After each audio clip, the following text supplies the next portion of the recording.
a nobreza da Renânia do Norte-Westfália.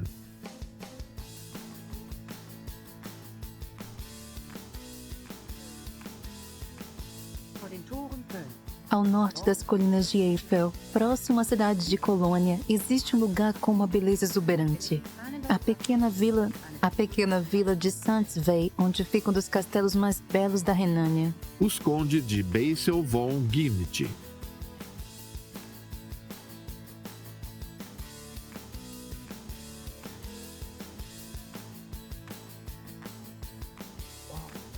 É um castelo de fábulas. Janet, a condessa de Beisel, está aqui para nos contar sobre como é trabalhar na conservação de um castelo antigo. E hoje é seu aniversário.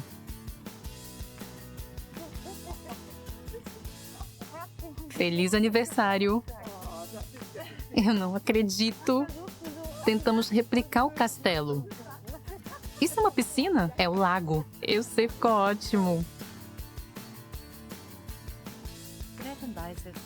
A condessa veio dos Estados Unidos para cá em 1984 e se juntou à família Beisel pelo casamento.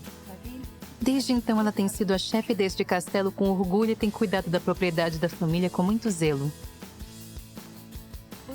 Hoje ela nos levará em um passeio exclusivo pelo castelo repleto de histórias e memórias.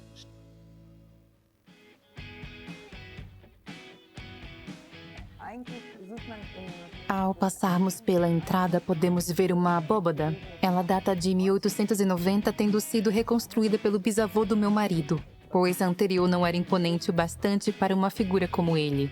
Quem costumava viver aqui eram os administradores do castelo. Foi uma reforma gigantesca. E aqui fica o salão de recepção. A partir daqui, nós estamos dentro da ala mais nova deste castelo medieval.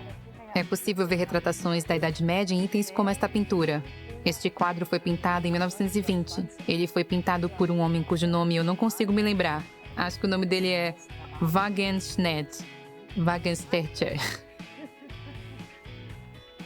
Eu, meu marido e minha filha encontramos esse quadro jogado em um canto do castelo em péssimas condições e o restauramos. Essa obra retrata um cavaleiro. E falando em justas, nós fomos os primeiros na Alemanha a organizar um evento do tipo 30 anos atrás. Anualmente, durante a celebração de Pentecostes em setembro, são realizadas justas na vila de Saint-Vey. Nessa ocasião, vários atores voltam no tempo para mostrar um pouco da era medieval para os visitantes.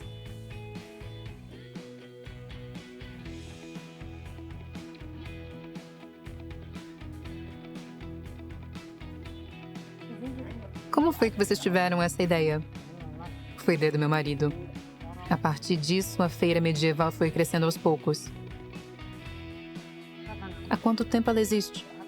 Foi em 81. Tudo começou em 1981. A gente costumava nos fantasiar. Nunca fomos de desistir. Nós sempre nos entregávamos aos nossos projetos de corpo e alma.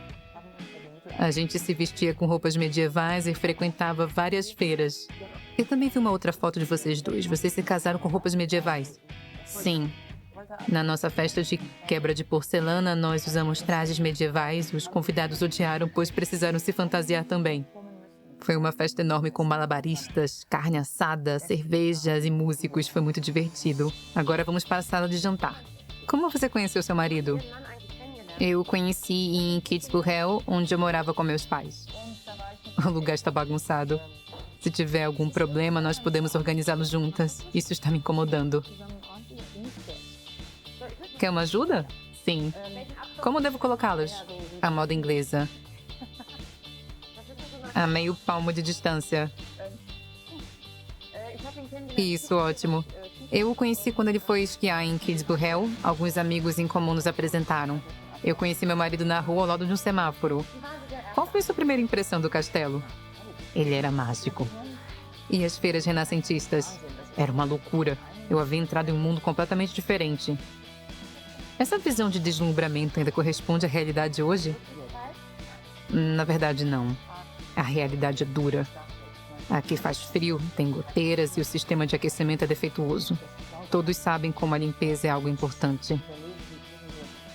Nós cuidamos da manutenção deste castelo tendo ou não dinheiro para isso, pois ele está na família há cerca de 300 anos. Essa é a dura realidade. Há muito para se fazer aqui nos bastidores deste cenário pitoresco. O trabalho é intenso.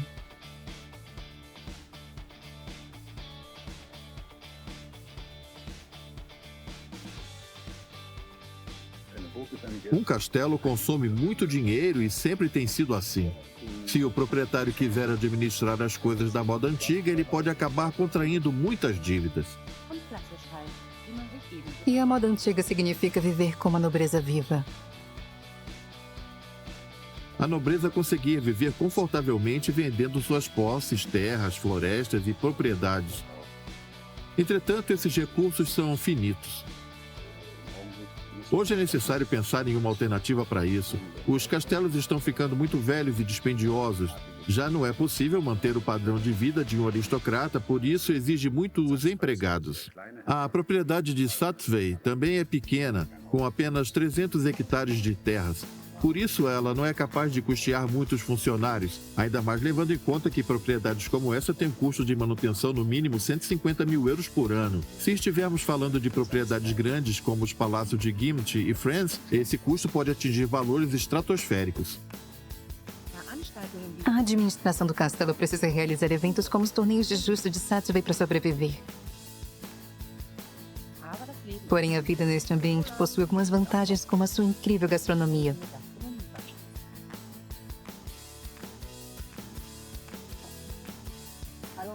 Olá, Marcelo. É um prazer conhecê-lo, Marcelo. É bom poder almoçar juntos às vezes. E aqui está o chefe. Bom dia. Que mãos geladas! As suas estão quentes.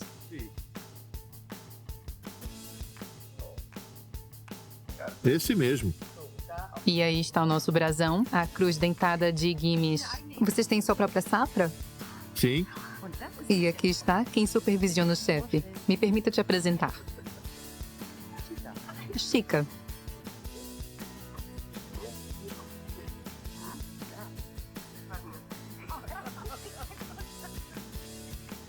Como vocês tiveram a ideia dos cavaleiros e da Idade Média?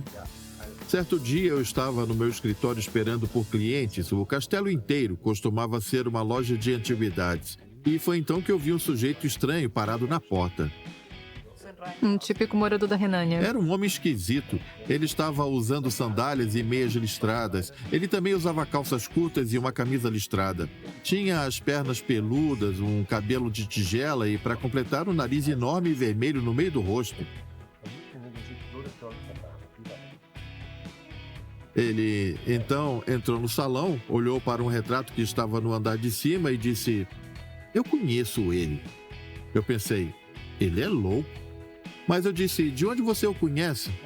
E ele respondeu: "Eu era um aristocrata e costumava viver aqui." Eu falei: "Minha nossa." E nós começamos a conversar sobre a vida dele e sobre a nobreza.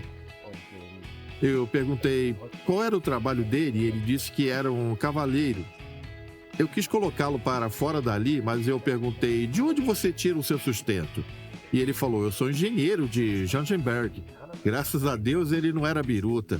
Eu perguntei: "Você também trabalha no circo?" E ele respondeu: "Não, eu participo de feiras históricas." Eu falei: "Será que daria para fazer algo do tipo aqui no Parque do Castelo?" Perguntou se eu tinha alguma ideia e foi aí que tudo começou. Sempre houve festas com encenações no castelo Satsvey. Porém, foi apenas com um pequeno homem chamado Kunibert que elas se tornaram algo profissional.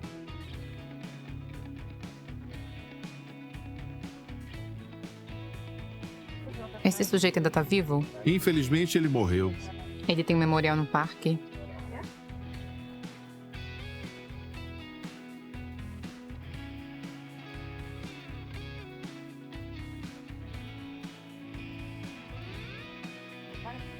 Por quais mudanças você passou a se tornar a dona deste castelo? Vir morar neste país foi uma enorme mudança. Foi uma experiência intensa, pois eu mergulhei de cabeça nessa nova vida no castelo. Também foi algo bastante divertido. Veja toda essa decoração e esses móveis antigos. Seu marido vendia antiguidades? Sim, mas alguns desses itens vieram da família. Este aqui é interessante. Costumava ficar no andar de cima. É um armário com segredos. É um quebra-cabeça. Sim, minha sogra viveu aqui quando criança. Aqui está escrito Halali. E aqui temos a chave para esta pequena porta. Ao abri-la, vemos algumas gavetas, e se você abrir as gavetas, você vai perceber que elas têm apenas metade do tamanho que deveriam ter. Mas por quê? Porque atrás delas existe um outro conjunto de gavetas. Isso é interessante, pois dá para esconder coisas nelas. Quando eu cheguei aqui, eu comecei a procurar por joias, tesouros, cartas de amor ou algo escandaloso, mas não achei nada. Estava tudo vazio, uma pena. Há algum escândalo na família? Bem, sim. Eu não devia dizer, mas vou contar. O escândalo tem a ver com aquela senhora ali.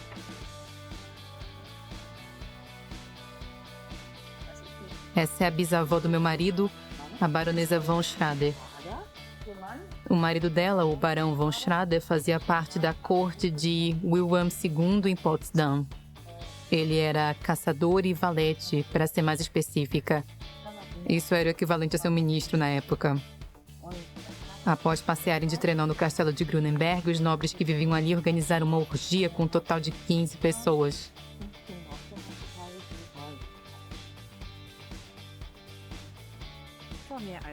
Isso aconteceu há mais de 100 anos, quando o naturalismo ainda era uma novidade, porém a sociedade da época não era muito tolerante. A sociedade tinha regras rígidas de conduta e eles deixaram de cumpri-las. Aqui na casa de campo de Grunewald havia enormes festas e, consequentemente, sexo. Havia homens e mulheres todos da nobreza, alguns deles de posições muito elevadas. A irmã do Kaiser, a princesa Charlotte de Meiningen, o cunhado do Kaiser, o barão e a baronesa de Schrader, eram alguns deles.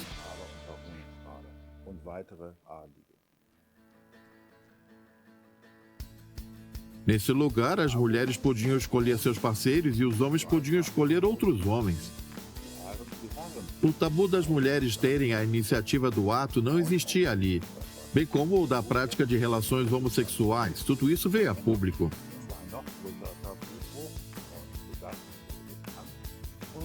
Após isso, começaram a circular alguns registros. Eram fotos pornográficas com as faces apagadas. Alguém escreveu o nome de todos os envolvidos e fez essas fotos circularem na corte. Havia cartas bastante obscenas, algumas delas contendo fotografias pornográficas, que foram entregues aos nobres antes do café da manhã. Outras pessoas acabaram vendo essas fotos e lendo as cartas. Os empregados, que naturalmente adoram fofocas, ficaram sabendo disso. Pouco tempo depois, essa informação chegou aos jornalistas.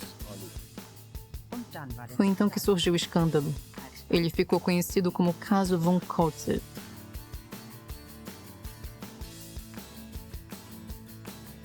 Surgiram suspeitas de que Leberecht von Kotze estava envolvido nesses eventos. Ironicamente, ele era o mestre de cerimônias da corte, o responsável por garantir que o decoro fosse mantido. Esse escândalo sexual foi crescendo, tornando-se um escândalo na corte e, posteriormente, um escândalo político. Von Kotze, por bons motivos, começou a suspeitar que o também mestre de cerimônias barão von Schrader o havia denunciado, desabonando-o perante a corte e o próprio Kaiser.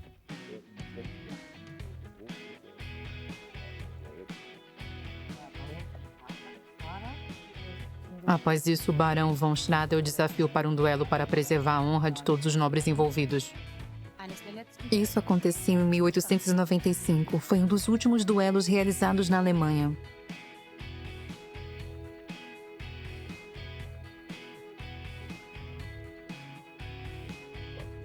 Esse duelo era conhecido como duelo de avanço, ou duel à volonté. Nele, os duelistas poderiam atirar o quanto quiserem. A morte de um ou de ambos os duelistas era um desfecho previsível e, por vezes, até planejado.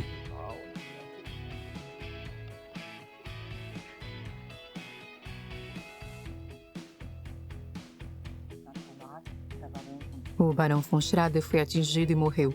Esse foi um acontecimento desonroso, pois os duelos eram proibidos. Qual foi o envolvimento da baronesa von Schrader? A baronesa von Schrader também participou da festa. O Wilhelm II admirava tanto a beleza dela que encomendou este quadro para dar de presente a ela.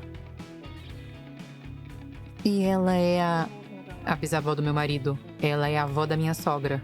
Há quantos anos este castelo pertence à família? Aproximadamente 380 anos. O primeiro registro data de 1396, porém ele é mais antigo do que isso. Nós estamos na parte nova do castelo.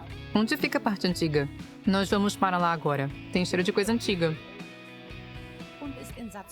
Satveen é menor do que se imagina. Uma construção fortificada na qual é possível viver. O princípio básico de um castelo é reduzir tanto quanto possível as chances de um ataque do inimigo e mantê-lo distante. Temos os castelos em colinas que obrigam o inimigo a fazer uma escalada. Atravessar esse terreno é uma tarefa difícil. Imagine ter que carregar 60 quilos de equipamento e blindagem enquanto você está sob uma chuva de pedras e flechas. Não deve ser algo agradável.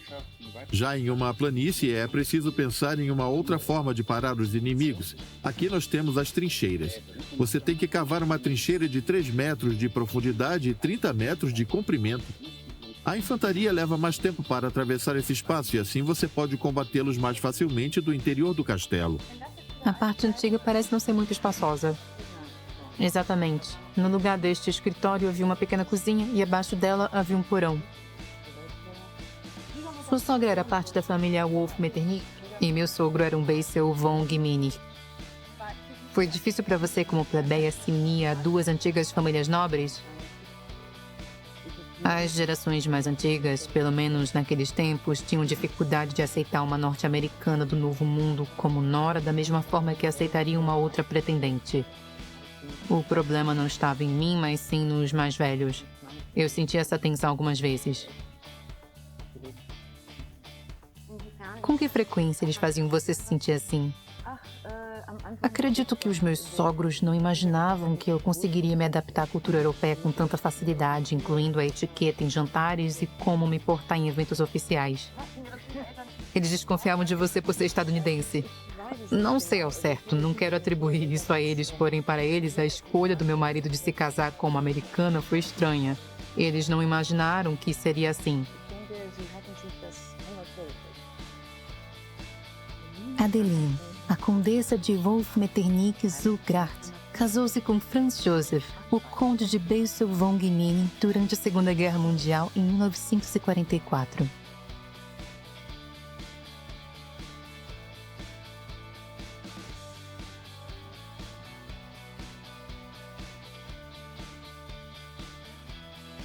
Meu pai era um militar de carreira, tendo se juntado ao exército como tenente aos 19 anos. Após se formar, ele quis estudar para se tornar um dentista ou algo do tipo. No entanto, os pais dele disseram: nada disso. Sendo nosso herdeiro, você deve ir primeiro para a cavalaria junto com seus pares. Foi aí que sua carreira teve início. O pai do conde Beisel primeiro serviu na França e depois na Rússia, onde foi tomado prisioneiro. Em 1945, o exército dos Estados Unidos chegou à Renânia do Norte-Westfália e esteve em Satveen. O castelo sofreu alguns danos durante a guerra. O telhado foi destruído e 2 bombas incendiárias caíram aqui dentro. Porém, não detonaram e não causaram nenhum incêndio. Muita coisa foi destruída. Havia bombas caindo por todos os lados, causando enormes crateras no poço e no jardim. Graças a Deus, nenhuma delas atingiu a casa, o que foi ótimo. Outra coisa que tivemos a nosso favor foi que nossas obras de arte estavam guardadas em vários depósitos. A maior parte delas estava na Catedral de Colônia. Nós fizemos um mapa com a localização delas. Elas saíram ilesas em sua grande parte.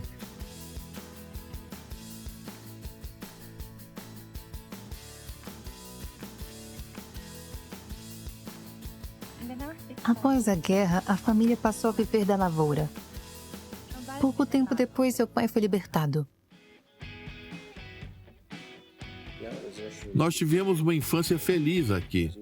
Nossos pais sempre nos incentivaram a ter o maior número possível de amigos e a extrair nossa felicidade de atividades em conjunto, fosse cavalgando, nadando ou caçando. Eles foram guias. Nós desenvolvemos muitas amizades quando estávamos grandes o bastante para frequentar a escola, pois tínhamos um dormitório para filhos de diplomatas que estudavam por aqui.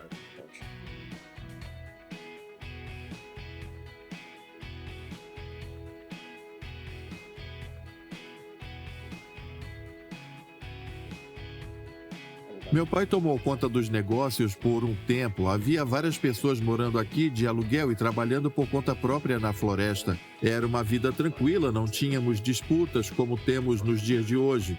Nós trabalhávamos com silvicultura e agricultura.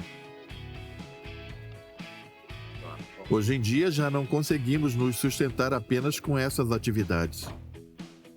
Aqui nós temos uma temperatura mais aconchegante. Isso significa que estamos perto do seu quarto?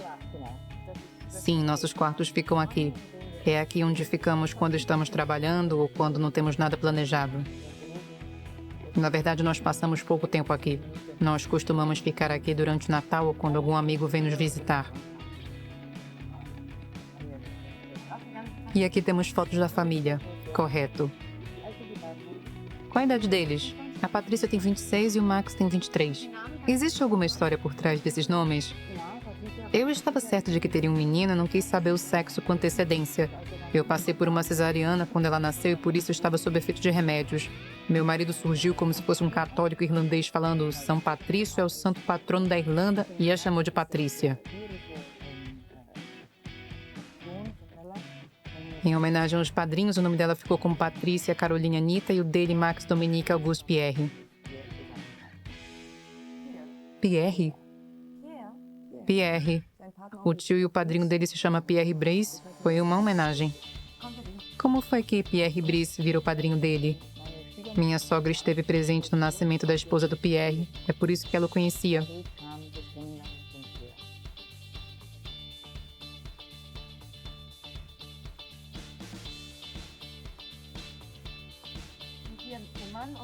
Pierre Brice e o seu marido são amigos e ele é o padrinho do Max.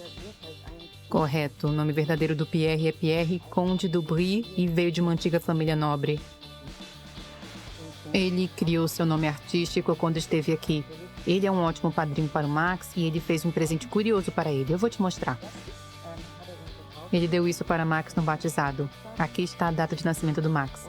Embaixo está escrito Max Dominique Auguste Pierre. Este é o sapato que Pierre Brice usou quando era criança. Inacreditável. Isso é mesmo do jovem conde? Como você preparou seus filhos para o que vão herdar? Ao menos um deles vai ter que ocupar essa posição. Nós não treinamos. Nós observamos as coisas pelas quais eles se interessam e Patrícia sempre gostou daqui. Quando ela tinha 4 anos, ela conseguiu perceber que a muralha do castelo era diferente em uma parte e disse para o pai: será que é porque tinha uma janela aqui? Ali tem uma janela quebrada. Ela sempre teve interesse nesse assunto e ficava empolgada quando se vestia de donzela quando começamos a organizar as justas.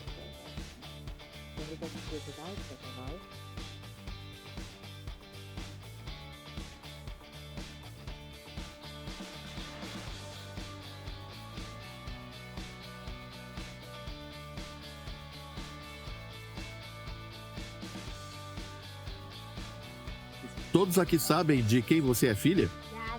Sim, mas eu quero que eles ignorem isso, pois eu quero ser apenas uma garota normal e não a filha do chefe.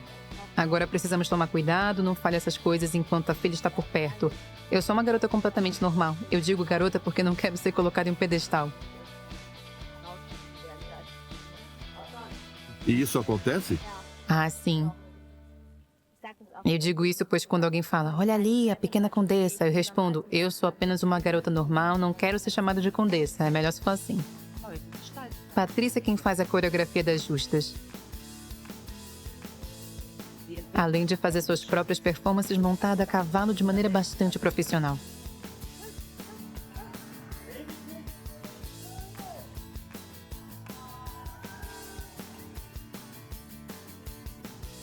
Eu me dei conta da atmosfera mística singular deste lugar quando ainda era criança. Aos 12 anos eu passei a ajudar no cuidado dos cavalos e passei a gostar desse trabalho, principalmente dos espetáculos. Eventualmente eu passei a cuidar dos cavalos, das apresentações e aprendi como treiná-los e cavalgá-los. É ótimo ter uma equipe por perto. A dinâmica de uma equipe é incrível, eu adoro a harmonia. Eu fiquei muito animada quando me apresentei pela primeira vez para 3.000 pessoas, cantei músicas e interpretei meu papel. Além disso, cavalgar é muito bom. Quando eu era jovem, as pessoas diziam que um dia isso seria meu. Eu costumava correr por aí dizendo, papai, está faltando um cesto de lixo aqui, tem um cabo aqui que vai cair, dentre outras coisas. Eu sempre tive muito orgulho do meu pai. Há alguns anos atrás, durante um dia lotado, eu peguei o walkie-talkie e disse para todo mundo ouvir. Eu tenho muito orgulho de você. A gente vai fazer essa apresentação e depois vai tomar uma cerveja. A quantidade de amor que existe nesse negócio em família é enorme. É tão bom que eu consigo me enxergar assumindo os negócios um dia. O Max, por sua vez, não gostava muito das fantasias e desses assuntos medievais. Existe alguma diferença em ser sucedido por um filho ou uma filha? É porque em muitas famílias aristocratas, somente os homens podem ser herdeiros e somente se casarem com uma mulher nobre. Esta casa tem alguma regra do tipo? Não existe. Nós apenas escolhemos quem for mais adequado. Mas, obviamente, é dever do homem manter vivo o nome da família. A questão da herança é complicada em famílias desse tipo. Os irmãos do Conde Basil receberam uma enorme quantia. O filho mais velho foi quem recebeu mais, conforme tem sido costume desde a Idade Média. A nobreza tinha suas próprias regras, como a de transferir suas posses ao primogênito. Os filhos reserva tinham que se virar, a menos que eles recebessem ajuda do chefe da família, que podia ceder a eles uma pensão desvinculada de qualquer contraprestação. Alguns dizem que essa era uma prática geral, mas na realidade não era. Alguns cavaleiros ficavam sem nenhum tostão e precisavam arranjar dinheiro. Aparentemente, na Idade Média, um cavaleiro poderia ganhar a vida duelando. Em suma, quando dois cavaleiros lutavam, tudo o que eles levassem embora consigo passava a ser deles, desde as armaduras, os criados e os cavalos, até mesmo outro cavaleiro.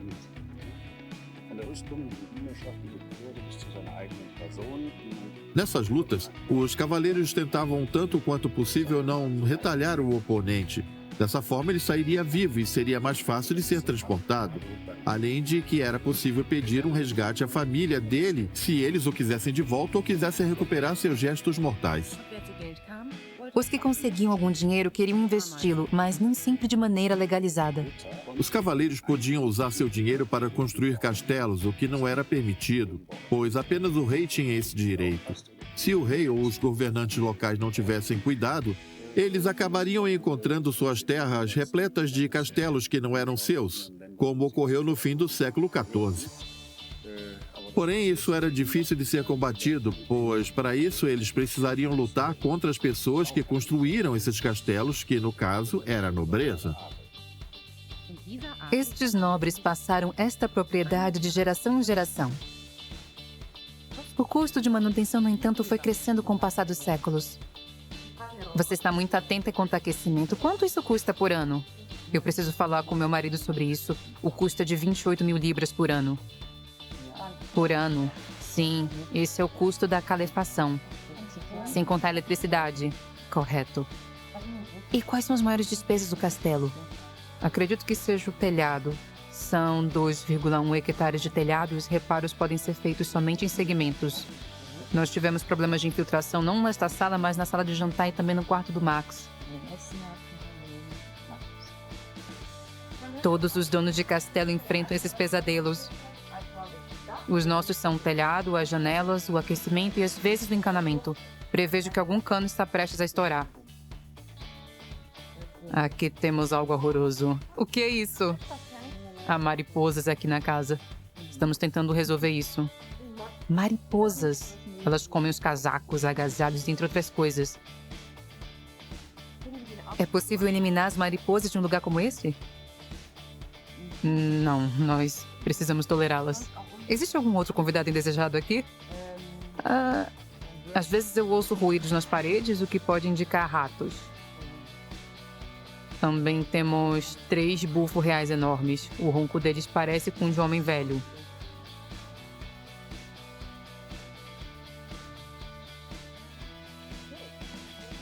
Cuidado ao subir, os degraus são pequenos.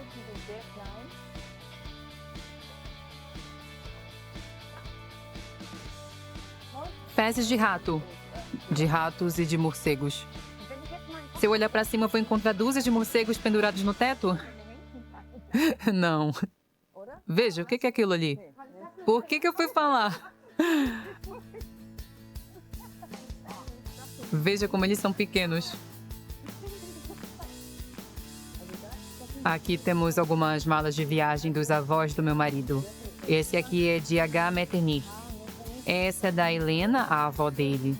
Helena Metternich é a filha do homem do retrato da moldura dourada que tem uma coroa de conde. Ela é a avó do seu marido. Correto. A coroa de um conde tem 9 pontas, a de um barão tem 7. A quantidade depende de quão elevada é sua posição. Já a coroa sem pontas significa que você faz parte da alta nobreza, como no caso dos príncipes e duques. Nós podemos dar uma olhada dentro de uma delas? Elas estão vazias, não tem nada, não há razão para guardar coisas nelas. Eu estou com medo de ter algum bicho aqui. Não há nada aqui.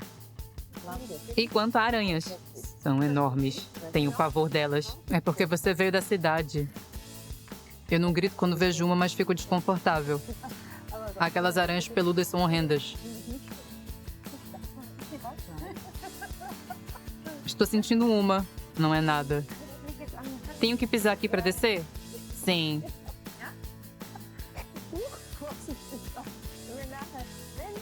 Toma cuidado para não cair. Se a gente for parar no hospital, a gente vai ser muito boa colega de quarto e vai fazer várias piadas sobre aranhas e morcegos. Onde você passou sua infância? Eu nasci em Bonn e passei 6 meses por lá. Depois fiquei 3 anos em Edimburgo, 4 em Washington, 5 em Buenos Aires, 3 em Berlim, 2 anos em um colégio interno em Sigmaringa e depois fui transferida para Hamburgo de volta para a Alemanha. Você deu a volta ao mundo e depois veio morar em Metternich, em Satzwey, correto? A vida da sua mãe deve ter sido agitada. Minha mãe teve uma vida bastante ativa. Nós temos várias fotos engraçadas documentando um pouco disso. Ela pode nos mostrar? Acredito que ela vai adorar mostrá-las. São histórias divertidas do meu lado da família. A mãe da Condessa Basil vive em uma casa de campo no castelo. Olá, senhora Brogan. Eu sou Julia Belchior. Prazer em conhecê-la. A senhora Didi Brogan tem 93 anos de idade.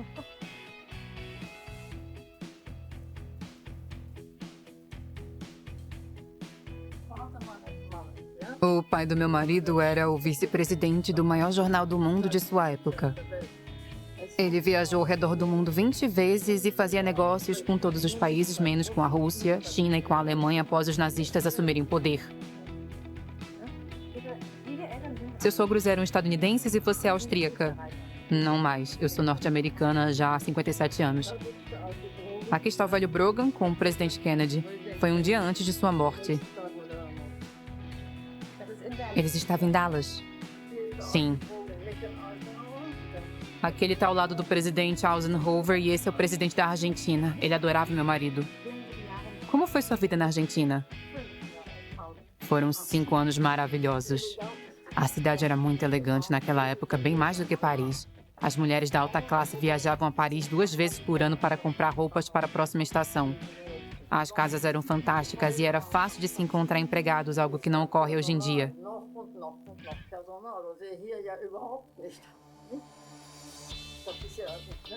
É bem mais difícil do que antes. Precisamente, é horrível não encontrar funcionários.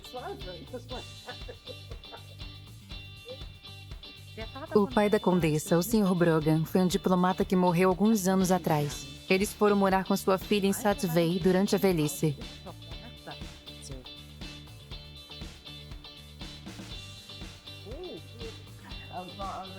Na minha opinião, houve muitas mudanças. Isso demandou bastante trabalho e investimento. Eu sou contra esses castelos, pois eles acabam te consumindo por completo. Tem sempre alguma coisa dando defeito, como a eletricidade, o encanamento, o relógio cuco, tudo. Para mim, se o Estado quer preservar os castelos, eles deveriam colaborar e não aumentar os impostos. Meu marido e eu costumávamos viajar pela França de carro e nós víamos inúmeros castelos em ruínas. Os donos simplesmente desistem, pois o Estado não ajuda, você está sozinho. E você está vendo como seu filho e seu genro se sacrificam. Eles trabalham exclusivamente para conservar este amontoado de pedras. Eu odeio isso. É maluquice a quantidade de trabalho que eles têm de fazer. E a minha pobre neta também. E com qual finalidade?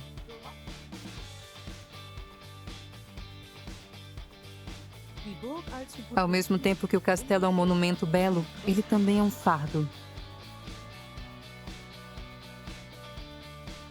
Eu não preciso necessariamente viver no castelo.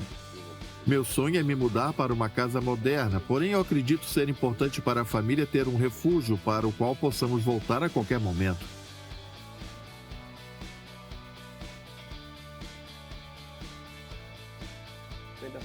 Se ele não fizesse parte dos meus planos, tudo seria mais fácil, pois eu poderia simplesmente vendê-lo e aproveitar os anos que me restam.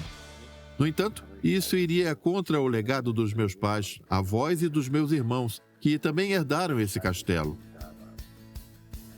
Todos eles tiveram de abrir mão de sua herança, pois quando se tem 4 filhos, não se pode simplesmente dizer a propriedade será dividida em 4 pedaços.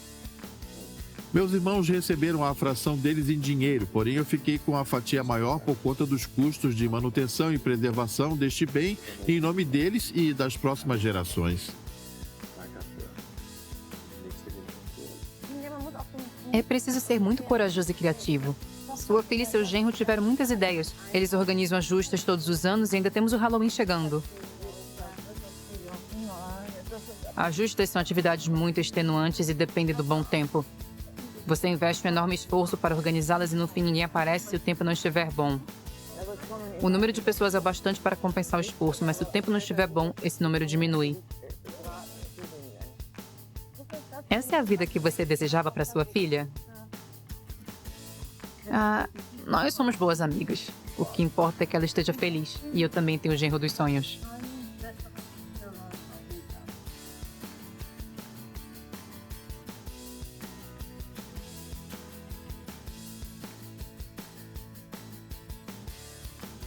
É da TV?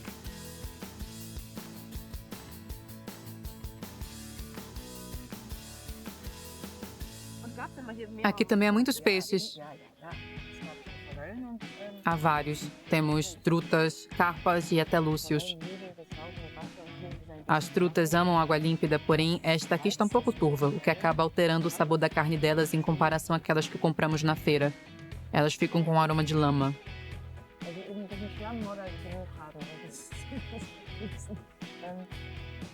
Essas trutas já não são mais tão apetitosas como as trutas frescas dos rios ou as trutas marrons das montanhas. Hoje eu já não as como mais. O que tem naquela curiosa sacada ali? Ela é realmente curiosa. É um banheiro. Na Idade Média era algo muito luxuoso. Você podia atender o chamado da natureza de dentro de casa e tudo caía direto no poço. Eles ficavam sentados lá e jogavam tudo direto no poço. Não havia um assento sanitário com buraco, era assim que funcionava. Agora eu descobri o porquê de as trutas estarem com gosto esquisito.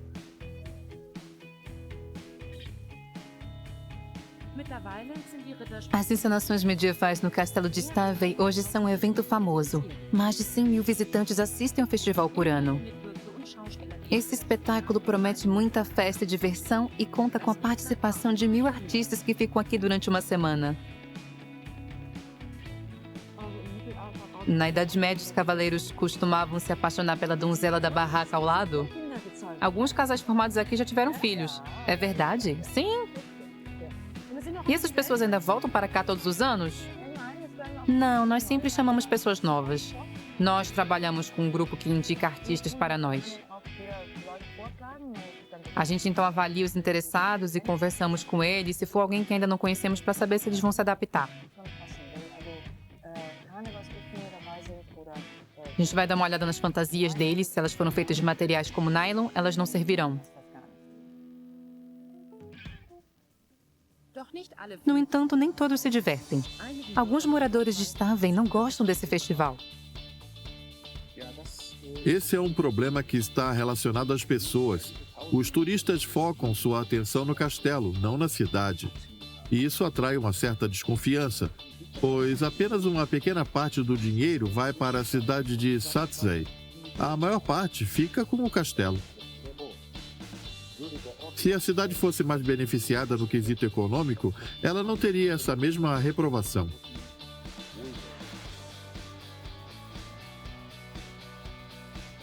Será que o sucesso da família do Conde perturbará a tranquilidade deste vilarejo?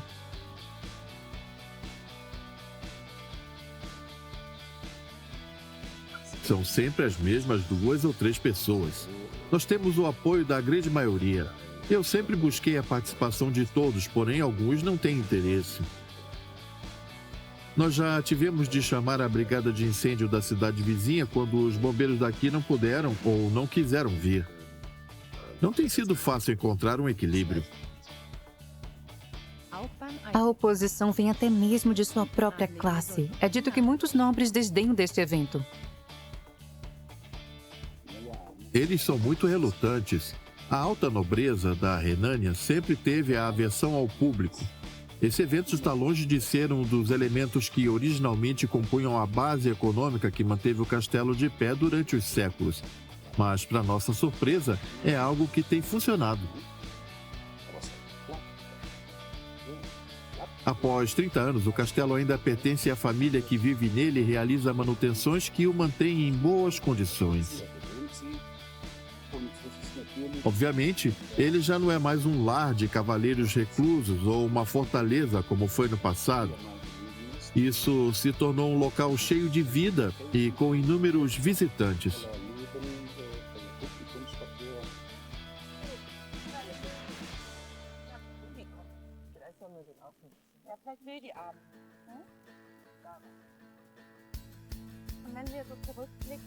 Você disse que seu sonho sempre foi ser a senhora de um castelo e que ele foi realizado.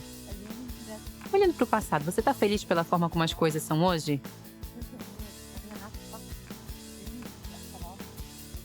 Eu costumo pensar sobre isso, sobre o que eu poderia ter feito de diferente, mas no fim, eu chego à conclusão de que eu não teria feito muitas mudanças, pois eu nunca estou satisfeita com a minha capacidade limitada. No entanto, eu me permito dizer a mim mesma até que você fez um bom trabalho. Agora eu posso te devolver essa pequena joia. Venha, Chica. Muito obrigada, Condessa. Se cuida, viu? Foi um prazer te conhecer.